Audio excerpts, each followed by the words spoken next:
So, the presidents of Iowa, a surprisingly very long list, especially since 1900. Though the president that is still mostly associated with the state is definitely Herbert Hoover, which is justifiable and I won't argue it. However, after Hoover, the president who possibly has the largest connection to the state is surprisingly Abraham Lincoln. That's right, good old honest Abe, the great emancipator himself, has quite the connection to the Hawkeye state. What, when, where, why? Well, our story kind of sort of starts in both 1850 and 1855, when Congress passes the proper bills to give veterans of the Black Hawk War land grants. A group of people which happened to include Abraham Lincoln. So with the advice of a lawyer friend, Lincoln claimed 2 parcels of land, one in Tama County, Iowa, and another in Crawford County, Iowa, both of which he never visited and was later sold by his son Robert in 1874 and 1892 respectively. Fast forwarding to the next year, and our story properly starts with Lincoln visiting Iowa for the first time in the aftermath of the Effie Afton incident. What's the Effie Afton incident? Well, in 1856, a steamer named the Effie Afton rammed into and destroyed the only railroad bridge crossing the Mississippi River into Iowa, which naturally resulted in a lawsuit. Yeah, and the sky's still blue. And who did the Rock Island Railroad hire to represent them in court? That's right, Abraham Lincoln. So in order to help win the lawsuit, Lincoln came to Davenport in order to observe the scene of the incident, as well as the wreckage of both the Effie Afton and the bridge.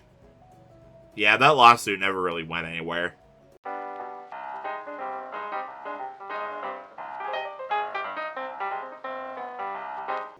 Segue. 1858, Lincoln stops in Burlington a few times during his Senate race against Stephen Douglas, including a stay at the Barrett House, where supposedly his only piece of luggage was a boiled shirt. But we don't care about those visits because we have a painting and a monument for his 1859 visit to Council Bluffs, which is like cool and stuff. So anyway, by this point, Lincoln's running for president. One of the topics on his mind is the creation of a transcontinental railroad. Not at the front of his mind or anything, but like it's somewhere in there. And coincidentally, Council Bluffs is seemingly the perfect place to start such a railroad, and it was perfectly situated on his route back from a campaign stop in Kansas. What a nice coincidence! So a little bit of campaigning later, and Lincoln meets with an up-and-coming railroad engineer named Grenville M. Dodge, and the two agree that A, a transcontinental railroad would be feasible, and B, Council Bluffs would make a wonderful eastern terminus for the thing.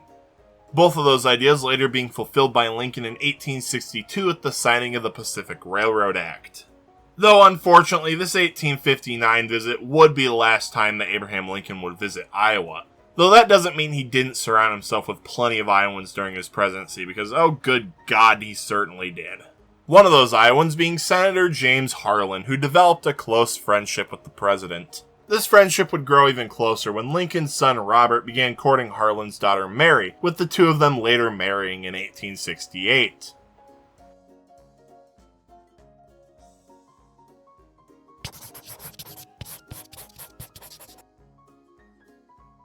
Yeah, so this is the video now.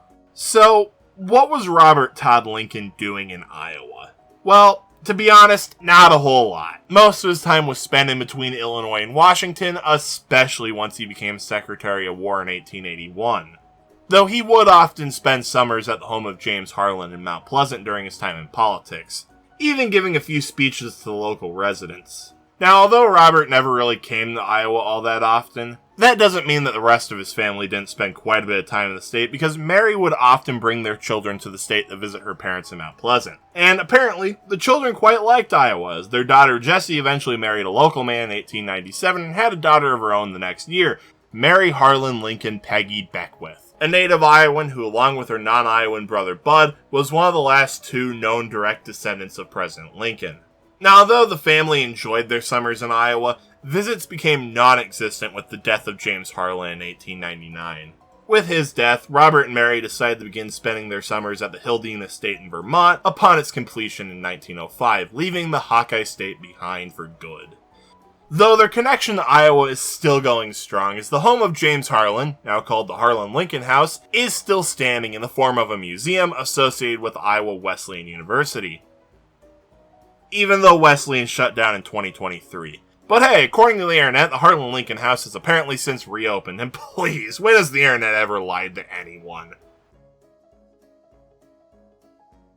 Remember, kids, check your sources before you say anything.